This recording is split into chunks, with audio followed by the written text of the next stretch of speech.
మన ప్రభు అయిన యేసుక్రీస్తు నామములో మీ అందరూ కూడా నా హృదయపూర్వకమైన వందన తెలియజేస్తున్నాను.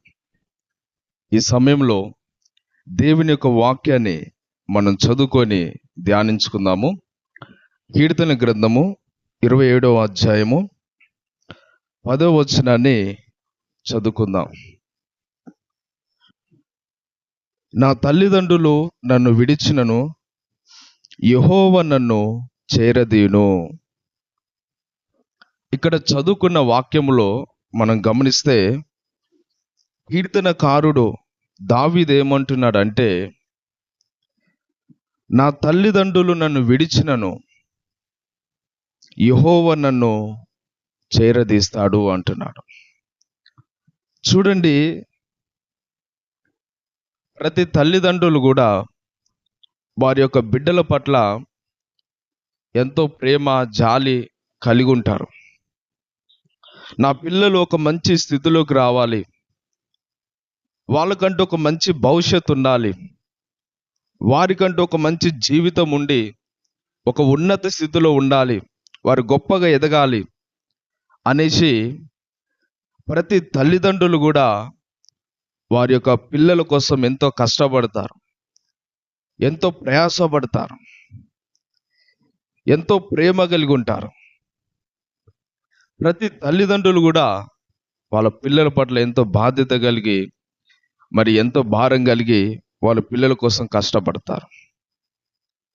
కానీ ఒకవేళ ఆ తల్లిదండ్రులే, అందరు కాదు, కొంతమంది తల్లిదండ్రులే పిల్లల్ని విడిచిపెట్టి పోయినప్పుడు, ఒకవేళ లేకుండా వాళ్ళు మరణించినప్పుడు, తల్లిదండ్రులు మరణించినప్పుడు కానీ, విడిచిపెట్టి పోయినప్పుడు కానీ, వెలివేసినప్పుడు కానీ, అలాంటి సమయంలో ఆ పిల్లలకి ఎవరు దిక్కు అంటే యేసుక్రీస్తు ప్రభువే దిక్కు. ఆయన మాత్రమే చేరదీస్తాడు, ఆయన మాత్రమే చేర్చుకొని వారిని ఆదరిస్తాడు, కన్న తండ్రిలాగా. ఎందుకంటే దేవుని వాక్యం సెలవిస్తుంది, స్త్రీ తన గర్భమున పుట్టిన చంటి పిల్లను కరుణింపకుండా ఉంటుందా? తన బిడ్డను మరుస్తుందా? ఆమెను మరుస్తుందేమో కానీ నేను నిన్ను మరువను, ఎడబాయను అంటున్నాడు. అంటే ఎంత గొప్ప దేవుడు చూడండి. అప్పుడే పుట్టిన చంటి పిల్లను తన తల్లి కరుణించకపోయినా, మరిచినా కూడా నేను మాత్రం నిన్ను మరువను అంటున్నాడు. అంటే ఎంత ప్రేమ కలిగిన దేవుడు చూడండి యేసు ప్రభు. చాలా మంది, అందరు కాదు, కొంతమంది తల్లిదండ్రులు ఏం చేస్తారంటే పిల్లలను సాధలేక, పిల్లలను పోషించే స్తోమత లేక ఎవరికన్నా అప్పగిస్తారు. మేము సాధలేకపోతున్నాం, మేము పోషించలేకపోతున్నాం, మా పరిస్థితి బాగాలేదని వేరే వాళ్ళకి ఇస్తారు పిల్లలని. లేదంటే అనాథాశ్రములు వేస్తారు పిల్లలని. ఇంకొంతమంది అయితే ఆడపిల్ల పుట్టింది కదా అని వాళ్ళని వేరే వాళ్ళకి అప్పగిస్తారు. అంటే ఈ విధంగా చాలామంది ఉంటారు, పిల్లలను విడిచిపెడతారు, పిల్లలని వదిలేసిపోతారు, వేరే వాళ్ళకి అప్పగిస్తారు. అలాంటి సమయంలో దేవుడు వాళ్ళకు ఒక తండ్రిగా, తల్లిగా ఉండి వాళ్ళని చేరదీసి ఆదరిస్తాడు. చూడండి, ఈరోజు అందుకనే దేవుడు మనల్ని చేర్చుకునే దేవుడు, మనం చేరదీసే దేవుడు ఆయన. ఈరోజు నీ స్నేహితులు నిన్ను విడిచిపెట్టిపోయినా, నీ బంధువులు నిన్ను విడిచిపెట్టిపోయినా, నీ రక్త సంబంధికులు నిన్ను విడిచిపెట్టిపోయినా, నీ ప్రాణ స్నేహితులు నిన్ను వదిలేసిపోయినా, ఆఖరికి నీ తల్లిదండ్రులే నిన్ను చీదరించుకున్నా, వెలివేసినా, ఇంట్లో నుంచి బయటికి గెట్టేసినా, నిన్ను పట్టించుకోకపోయినా కూడా యేసు ప్రభువు నిన్ను ప్రేమిస్తున్నాడు. ఆయన నిన్ను చేరదీసే దేవుడు. ఎందుకంటే ఆయన సృష్టికర్తని దేవుడు. ప్రతి వారిని కాపాడవలసిన బాధ్యత ఆయన మీద ఉంది. ప్రతి వారిని కూడా కాపాడే దేవుడు ఆయన, కనికరించే దేవుడు. అయ్యో, ఇన్ని రోజులు నా తల్లిదండ్రులే నాకు ఆధారంగా ఉన్నారు, నాకు ఆశ్రయంగా ఉన్నారు, నాకు మంచైన చెడైన వాళ్ళే చూసుకున్నారు,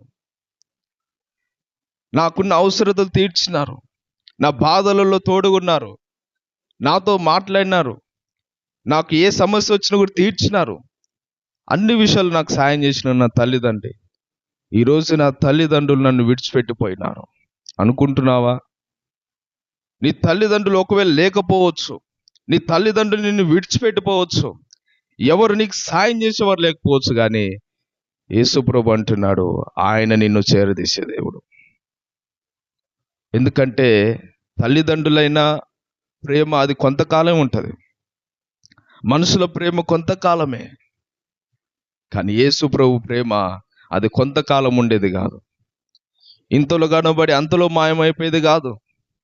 శాశ్వతమైన ప్రేమ యేసయ్య ప్రేమ, అంతము వరకు ప్రేమించే ప్రేమ, మరణము వరకు ఆయన మనల్ని ప్రేమిస్తాడు, ఆయన కాపాడుతాడు, కనికరిస్తాడు, మనకు సహాయం చేస్తూ వస్తాడు. అందుకనే ఆయన వైపు చూడు, ఆయన నీకు సహాయం చేస్తాడు. ఈరోజు దేవుని వాక్యం వింటున్న సహోదరి సహోదరులారా, ఇక్కడ వాక్యం సెలవిస్తుంది, నా తల్లిదండ్రులు నన్ను విడిచినను. ఇప్పటిదాకా మనకు సాయం చేస్తూ వచ్చినారు. కొన్ని సందర్భాలలో తల్లిదండ్రులు పిల్లలను వెలివేస్తారు, బయటికి గెట్టేస్తారు, నా ఇంట్లో నుంచి పో అంటారు, నువ్వు ఉండకూడదు అంటారు. లేదంటే ఒకవేళ తల్లిదండ్రులు మరణించవచ్చు. అలాంటి సమయములలో ఎవరు నిన్ను ఆదరిస్తారంటే యేసు ప్రభు మాత్రమే నిన్ను ఆదరించే దేవుడు, ఆయన మాత్రమే నీకు సహాయం చేసే దేవుడు, ఆయన మాత్రమే నిన్ను చేరదీసే దేవుడు.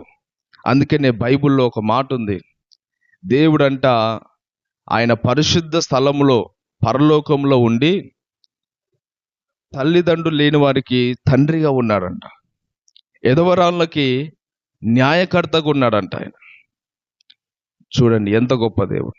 అందుకని ఈరోజు ఈ మాటలు వింటున్న ఎవరైనా సరే, నువ్వు ఎవరు లేరని బాధపడకు, ఎవరు సహాయం లేదని బాధపడకు, ఎవరు నాకు తోడు లేరు, ఎవరు నన్ను ఆదరించేవారు లేరు, ఎవరు నన్ను బలపరిచేవారు లేరు, ఎవరు నాకు సహాయం చేసేవారు లేరు, ఎవరు నాతో మాట్లాడేవారు లేరు అనేసి నువ్వు అనుకోకు. యేసు ప్రభు ఆయన నీకు తోడుగా ఉండి నీకు సహాయం చేసే దేవుడు ఆయన. అందుకనే ఆయన ఆశ్రయించు, ఆయన ప్రేమ నువ్వు తెలుసుకో.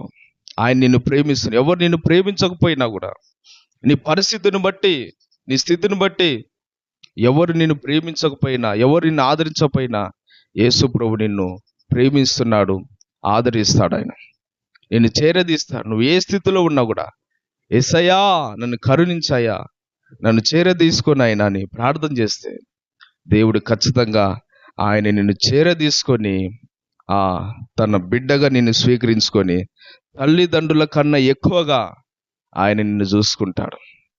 తల్లిదండ్రుల ప్రేమ కంటే ఎక్కువగా నిన్ను కాపాడుతాడు, ప్రతి విషయంలో కాపాడుతాడు, ప్రతి విషయంలో నీకు సాయం చేస్తూ వస్తాడు. కాబట్టి ఈ మాటలు వింటున్న సహోదరి సహోదరులు ఎవరైనా సరే, నాకెవరు లేరుగా అనుకోకు. ఎవరు నిన్ను విడిచిపెట్టినా, అందరు నిన్ను విడిచిపెట్టినా యేసు ప్రభు నిన్ను విడిచిపెట్టడు, అంతవరకు నీకు తోడుకుంటాడు. ఆయన యందు విశ్వాసం ఉంచు, ఆయన ప్రేమించు, ఆయన నిన్ను అంతవరకు ప్రేమించి కాపాడి ఆయన రాజ్యంలో చేర్చుకుంటాడు. కాబట్టి అటు విధంగా ఉందాము. అట్టి కృప దేవుడు మనందరికి దయచేయను గాక. దేవుడి మాటలు దీవించి ఆశీర్వదించును గాక. ఆమేన్.